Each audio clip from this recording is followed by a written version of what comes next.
Hare Krishna, Krishna Krishna, Hare Hare, Hare Rama, Rama Rama, Hare Hare.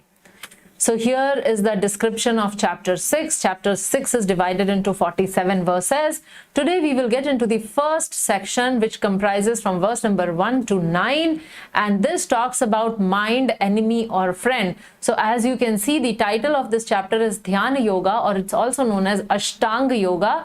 So this is the specific process which Krishna is going to describe now. He has already covered Karma Yoga and Jnana Yoga, and now he is going to talk about Ashtanga Yoga. So I invite you all to join us on this journey of the 6th chapter with Ashtanga Yoga. Yeah, so some of you may be thinking whether our mind is my friend or my enemy.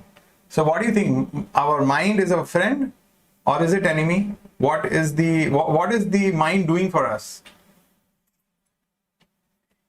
Shri Bhagavana Uvacha Anashritah Karma Phalam Karyam Karma Karoti Yaha Sasanyasi Cha Yogi Cha Na Niragnir Na Chakriyaha.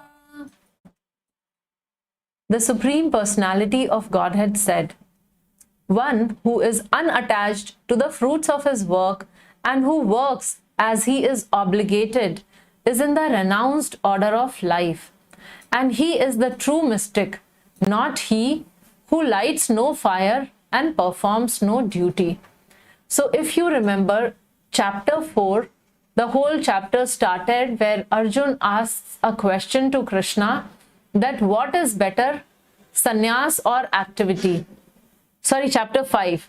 So Krishna gave that answer. So here also Krishna is continuing with that answer only. He is talking about that, and he is talking about that particular aspect. So now he is again defining who is a perfect renunciate. He is giving a definition here of who is a perfect renunciate, or what are the criteria for the perfect renunciate. So the first point is detached from the result.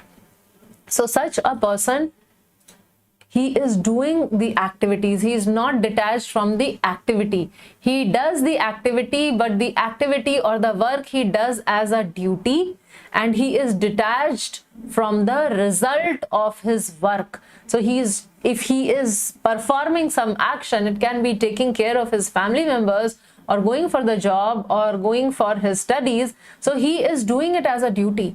He understands that Krishna has put me in this situation and I must do my duties properly. So like many of you who are students and you keep asking us, or those who are working, they ask us that how do I do my job or how do I study? On one side you tell me not to be attached, and then you are saying to do that. So will I not be unambitious if I do so? So Krishna is giving the answer here that what we have to do is, when we are working as a duty, if you understand, now suppose you understand this position that Krishna has given you this student life. Krishna wants you to excel as a student. So what you would do, you would put in your best effort being a student, but then simultaneously you are not attached to the result. But you will do your best because you understand that the Supreme Lord has put you in that position. So it is not that you will compromise anywhere in your activity, but what gives us anxiety is the result. So we are not attached to the result. And such a person does not prematurely gives up his duties. So he waits for the proper time and then he actually gives up his duties. We are talking about Ashtanga Yogi. So to avoid the confusion, Krishna is repeating this point. So there is a life lesson definition of a perfect renunciate. Who is that perfect renunciate? One who works to satisfy for the satisfaction of Krishna without self-interest. So that is the epitome, or that is the highest principle by which one can actually become a perfect renunciate. So if you see an advanced devotee, advanced bhakti yoga is naturally a perfect renunciate, because for him there is no self-interest in any activity that he does. He does everything for the pleasure of the Lord. He gets up in the morning, cleans his body. He maintains that hygiene. Why? Because this body is a temple of the Lord, and this body is an instrument in the service of the Lord. So he maintains this body, right? So all that he does, every activity of the Lord, he is constantly thinking how to please the Lord, how to satisfy, how to engage everything in the service of the Lord. So that's why. So if one who works for the satisfaction of Krishna without self-interest, pure devotional service, then he's a perfect renunciate. Lata, I can see your question in the chat window. Request you to post that question at Q&A link. We will take it up on today evening when we go live. Yam sanyasamiti prahur yogam tam vidhi pandava nahi asanyasta sankalpo yogi bhavati kaschana. What is called renunciation, you should know to be the same as yoga or linking oneself with the Supreme, O son of Pandu. For one can never become a yogi unless he renounces the desire for sense gratification. So here Krishna is pointing out that what is called renunciation, you should know to be the same as yoga, the process of linking oneself with the Supreme. So basically the sannyas, because most of us have this misconception that sannyas means detachment, sannyas means giving up. Sannyas also means connecting, becoming attached with Krishna. So Krishna is bringing out that central point, because if a sannyasi is not attached to Krishna, he cannot remain detached. He will actually become attached to some material object. So detachment, he cannot continue. So Krishna is bringing out that key point, that one, renunciation and yoga, sannyas and yoga is all about linking with the Supreme. And he's saying that one can never become a yogi unless he renounces the desire for sense gratification. So for an Ashtanga yogi, it is very, very important that he does not engage in any kind of sense gratification. And actually, this is what makes his life very, very difficult.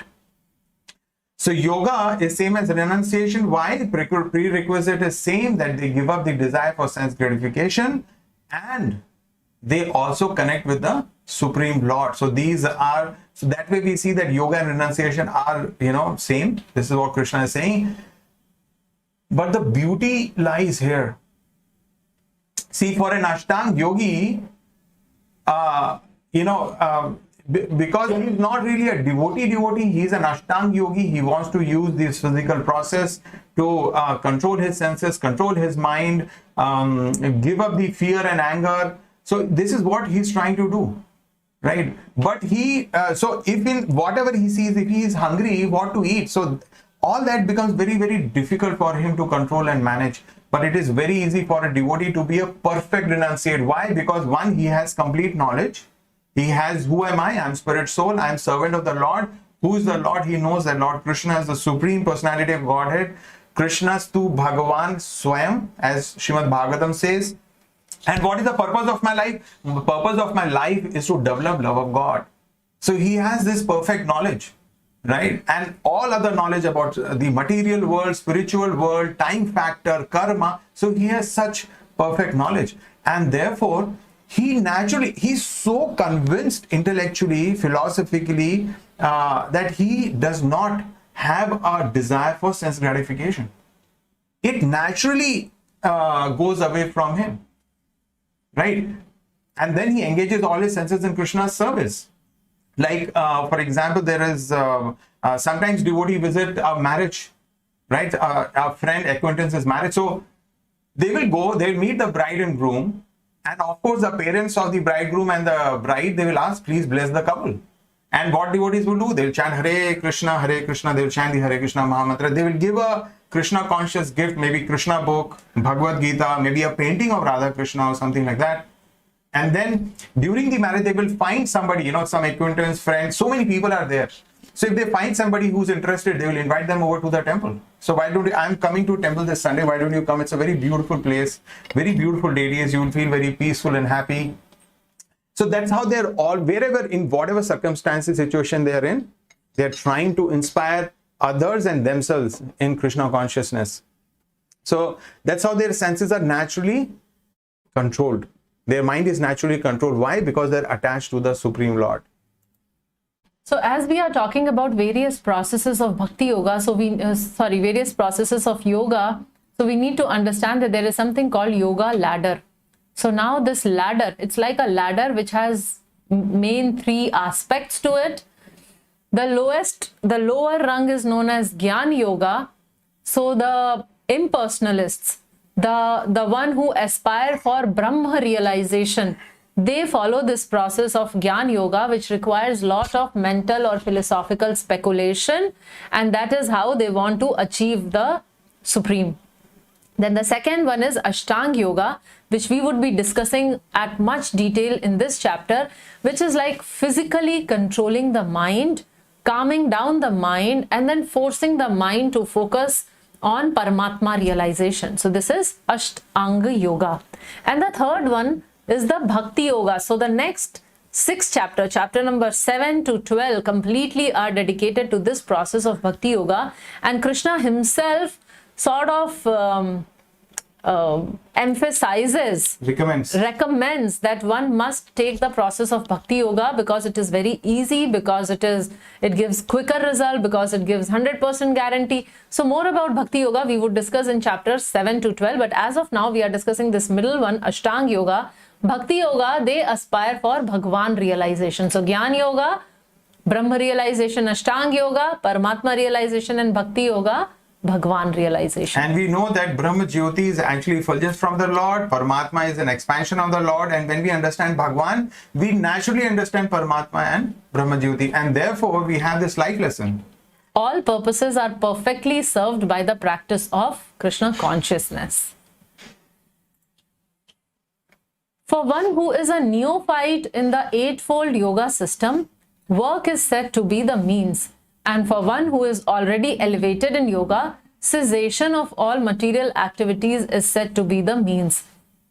So now Krishna is introducing this Ashtanga Yoga, and he is describing that actually there are 2 levels of this Ashtanga Yoga. One is for the beginners or the neophyte, and second one is the advanced devotees or those who are elevated in yoga. So 2 types he's mentioning there. For the neophyte, he is saying work is said to be the means, which means they must continue doing their duties. They should not take renunciation, they should do the work. And the second one, when we advance in this process of Ashtanga Yoga, then what they have to do? Cease all material activities. So basically leave everything, leave family, leave your house, jobs, everything, all the material activities, and take sannyas. So this is Ashtanga Yoga. So what we have showed you in the previous slide, Gyan, Ashtanga and Bhakti, we have a choice. We can choose which one. Okay. A person is said to be elevated in yoga when, having renounced all material desires, he neither acts for sense gratification nor engages in fruitive activity. So Krishna is continuing about the advanced stage, elevated in yoga, and he is saying that such a person has no material desires. He does not desire also for anything. Not that he is not doing, but there is no desire. And he neither acts for sense gratification nor he engages in fruitive activity. So here we have those 2 stages just listed for your reference. So we have the beginners, yoga, ruksha. One must work at this platform because they are having material desires and they want to still continue. They have a tendency to continue to enjoy. So what they must continue to perform their work, but they perform it in a detached way as their duties. So they begin practicing the different processes or stages of Ashtanga Yoga.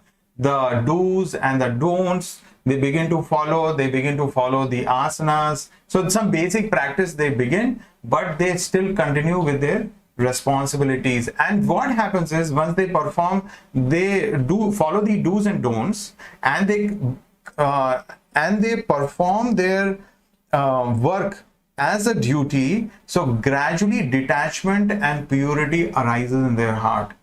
Gradually they become pure, and it may take a long time actually for them. And then once they become advanced or yoga rudha, completely purified of material desire. So these are the symptoms of those people. They become completely purified.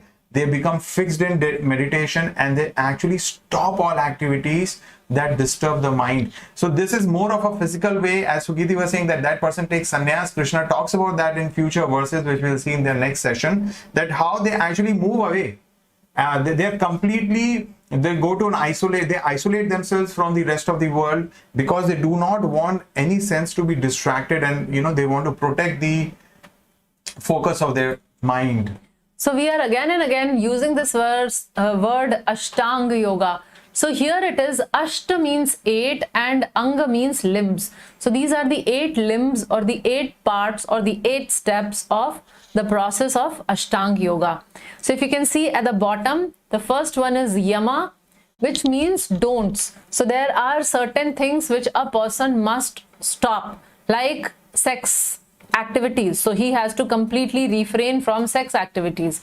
So these are the, he has to maintain celibacy. So these are the yamas. Then there is a list of niyamas, what he is supposed to do. So there is do's and don't, which are the first stage, which defines the Ashtanga yogi's lifestyle. And then he goes on to the asanas. So we need to understand that the process of Ashtanga Yoga is to meditate on the Supreme Lord, and therefore the body has to be prepared. Our body has to be prepared so that it can remain seated in a particular fashion for an extended period of time. So it has to be prepared, and therefore there are these asanas are there, which are actually different bodily exercises, so that the body becomes flexible and becomes fit, to take that kind of an extended period of sitting in a place. And pranayam are basically breathing exercises. There are different kinds of pranayam, which means regulating the breathing. Now, breathing and mind, they have a very intimate connection. So sometimes you will see that if we take deep breaths and follow a particular process, then immediately we experience a sense of calmness, which means the mind becomes a little calm, and it stops, slows down for a little while. So why? Because the breath, the process of breathing and mind is connected. So if we control breathing, it helps us in mind control. And then And the fifth step is pratyahar, or withdrawing the senses from sense object. So see, yama, niyam, asan, pranayam, all these things he can comfortably do in his current lifestyle, like going for job and handling family, and this is to some extent possible. But when we talk about the higher stages, when we talk about pratyahar, so at pratyahar he has to withdraw the senses from sense objects. So there are so many sense objects, external objects in our surrounding, which distract us. So what he starts doing is he starts withdrawing the senses, which means that he does not allow the senses to waver. So it is very difficult to continue from this stage onward in the city life, because there are so many distractions.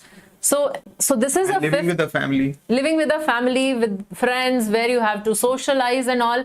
So then withdrawing the senses becomes very difficult. The sixth step is dharan.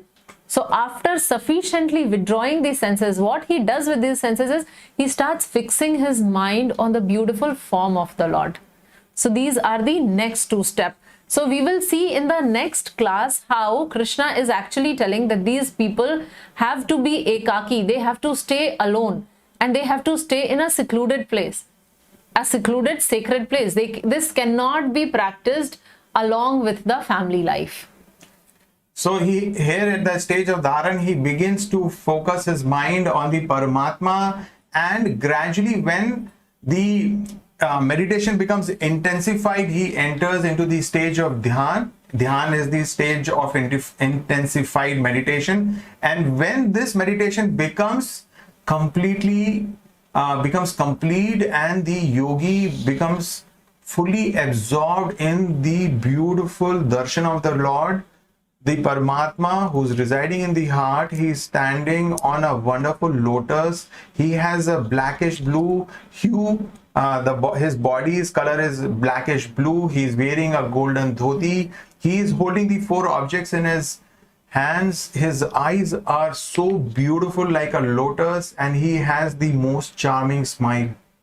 So when the yogi is meditating on this form, And when he becomes completely absorbed, then he reaches the stage of Samadhi. So that was the Ashtalimb or the 8 limbs of Ashtanga Yoga. Let's get into Shloka 5 and 6, where Krishna is directly talking about mind. So mind control is so crucial for the Ashtanga Yogi, and therefore Krishna specifically talks about the mind, because this is the make or break for the Ashtanga Yogi. And in fact, for us also who are practicing Bhakti Yoga, we see that how actually mind is sometimes acting like such an enemy actually, but we have to constantly live with it. That's the real enemy within. One must deliver himself with the help of his mind and not degrade himself. The mind is the friend of the conditioned soul and his enemy as well. So Krishna is telling that mind is friend or enemy, both of it. How? He's telling in the next verse. So he says, for him who has conquered the mind is the best of friends. But for one who has failed to do so, his mind will remain the greatest enemy. So if I conquer my mind, then mind is my friend. If I am conquered by the mind, then mind is the enemy. So we see here that the role of mind as a friend or enemy in yoga. So here the person is absorbed in the Lord, and therefore he has a controlled mind. And here we can see what the mind is thinking of, and the mind is uncontrolled. So we are talking about the person who has controlled his mind. The mind is the friend. Why? Because mind always follows. This is one principle that all of us need to remember. Those of you who are actually taking notes, which we really appreciate, please note it down. Mind follows. Mind follows something, some authority, something mind follows. Mind is always a follower, never a leader. But the point is, our life will change the moment we change what mind follows. So here we see in the case of a successful yogi, the mind is following the dictation of super soul. This person is guaranteed success, right? He has become detached from the sense gratification, and as a result, mind helps this yogi to elevate more and more from dharan. He goes all the way to samadhi and then for liberation, right? So this is how the friend and the mind actually helps the yogi. It helps him elevate. But if the mind is uncontrolled, if we don't make mind listen to a spiritual authority, to the Lord, to his bona fide representative, then of course mind will follow somebody else, something else. So here in this case, the mind is following the lust. We saw in the previous chapters that how lust remains in our senses, in our mind, in our intelligence. So lust is everywhere. Lust is the enemy within. We said mind is enemy, lust is enemy. Why? Because mind is following the lust. So the mind will follow the dictation of the lust, the anger, the illusion, and that's how we become attached to the sense gratification. And the result is it degrades. So if mind is out of control, please remember, mind will degrade. And it will not only degrade in human form, will degrade to lower species, to animal species. That's how the mind will degrade us. Between soul and mind, who's the master and who's the servant? Your liberation depends on this answer. And the process to control the mind, there's a very simple process. So as Prabhu was telling, that the mind always follow. So if we want to control the mind, carry out the order of those who are spiritually superior. So that is a simple way of mind control, that we identify a bona fide spiritual authority and we follow his directions. So now next subsection of this is from verse number 7 to 9, where it is mentioned about the symptoms of person in steady meditation. So we discussed that how in Ashtanga Yoga, there are 2 levels, the beginner level and the advanced level, right? So now Krishna is talking about the symptoms of those who are at advanced level. So next 3 verses. For one who has conquered the mind, the super soul is already reached, for he has attained tranquility. To such a man, happiness and distress, heat and cold, honor and dishonor are all the same. So Krishna is talking here about a person Jitatmanaha, who has conquered the mind. So he is Jitatmanaha, he is Prashantasya. So for such a person, what happened is he has already attained tranquility, which means that the external situation keeps changing. Sometimes it is very hot, sometimes it is very cold. Sometimes he gets lot of honor and praises, and sometimes he gets criticized and humiliated. Sometimes there is happiness around him in the circumstance, and sometimes it is distress. But in all these situations, in all these variety of situations or external circumstances, the mind is stable. The mind does not get affected by it. So that is the quality, or that is the equanimity, the level of equanimity which an advanced Ashtanga yogi achieves, that whatever is happening in his external circumstances, he is stable. So for one who has attained perfection, mind does not change when the circumstances change. So when the outside world is changing, yet the mind does not change. ज्ञान विज्ञान तृप्तात्मा कूटस्थो विजितेन्द्रियः युक्त इति उच्यते योगी समलोष्त्राश्मकाञ्चनः. A person is said to be established in self-realization and is called a yogi when he is fully satisfied by virtue of acquired knowledge and realization. Such a person is situated in transcendence and is self-controlled. He sees everything, whether it be pebbles, stones, or gold, as the same. So here we see that this successful yogi is being described. He is a Tript Atma. He is established in self-realization. He is fully satisfied in the self. Why and how? Because he has Gyan and he has Vigyan. So Gyan and Vigyan, which means he has the knowledge and he has put this knowledge into practice, and he has practical experience and he has practical realization that yes, I am not this body, I am spirit, soul. Yes, Supreme Lord exists, and this is how he appears, and this is what he is.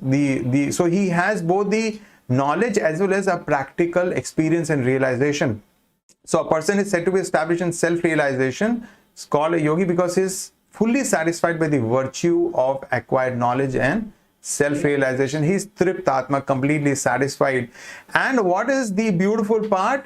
That he sees everything, whether it be pebbles, stones, or gold, as the same.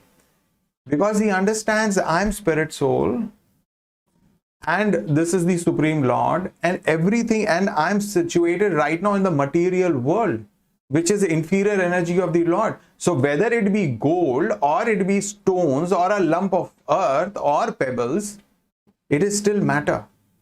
So whether it is a granite stone, or whatever stone, or gold, he does not see that difference, because at the end of the day, everything is matter, inferior, right? So this is how he established. So he is fully satisfied by the jnana, or the knowledge, and the realization, the practical experience. He has no desire for anything material.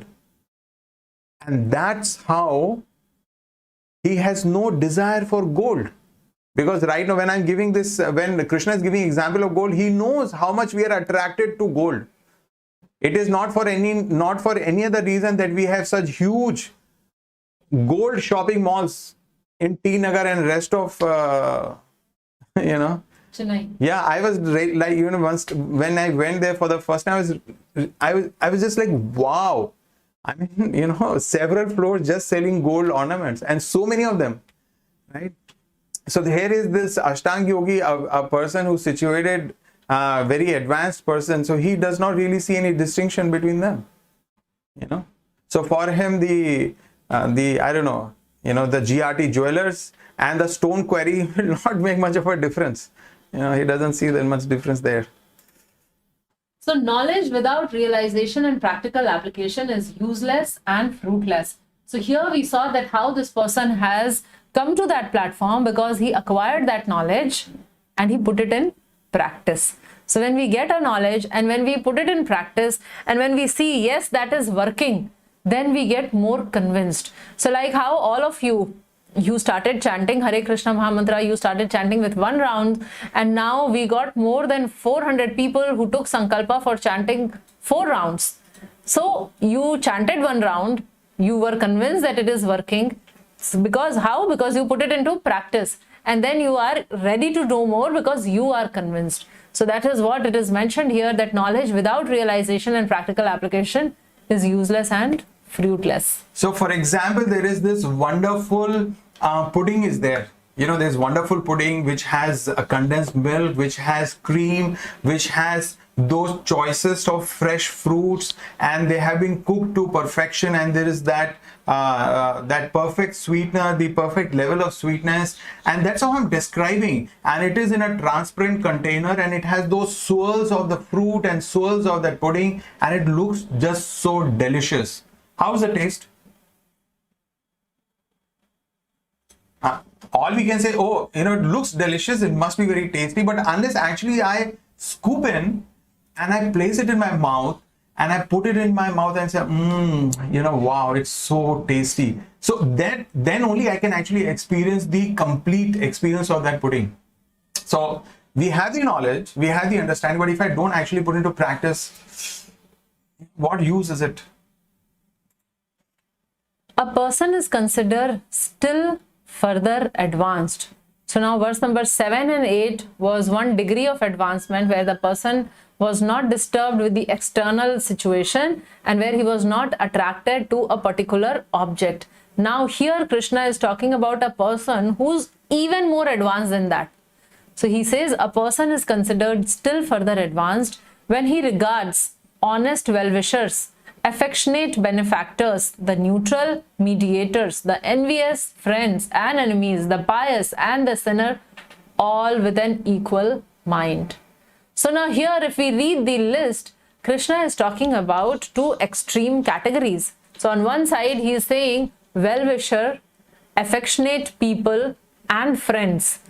So of course, we all have soft corner for them because they are our friends. They are doing everything which is needed for us. They support us in all the situation of life. Then the second category Krishna is talking about are neutral and mediator. So they are not taking my side, but they are not taking other person's side also. So they rationally think, yeah, they're okay. They are okay types, yes. And then there is a third category, which is that there are people who are envious, who are enemies, who are sinners. So now because we are all coming for Gita Mastery course, so of course we are pious people. And then we see the sinners as the other gang, right? So there are enemies, envious, sinners. So this is the third category with which we are not at all comfortable. So one category, we love those people. Second category, okay. Third category, we just can't stand them. So there are 3 distinct categories. And what do these advanced devotees think? They are same in their dealing with all these 3 categories. So categories may exist for them in the sense that others may not like them, but they like everyone. So that is the third level of advanced devotee, that they do not see others as their enemies. Though people are treating them as their enemy, but they don't see them as the enemy. So with this we understand, now Krishna is mentioning that this category is still further advanced. So this means that managing relationship is so difficult. Managing mind is still easier, and not getting attached to the objects is still easier, but managing relationship, because it involves people, they reciprocate back to us, right? So handling that is most difficult. Like we have example of Yudhishthir Maharaj. So he is considered as Ajat Shatru, whose enemy is not born. So there were so many people who considered Yudhishthir as their enemy, but Yudhishthir Maharaj never considered anyone as his enemy. So he was such an amazing example of a person like this, you know, who was neutrally situated, or who dealt with all of them with an equal mind. And that is how he could be the just king. You know, he was so just and so judicious in his dealings with everyone, including his brothers and with Kauravas also, right? So that was the amazing quality. And why Yudhishthir Maharaj had those qualities? Because he was a devotee of the Lord. He was not an Ashtanga yogi.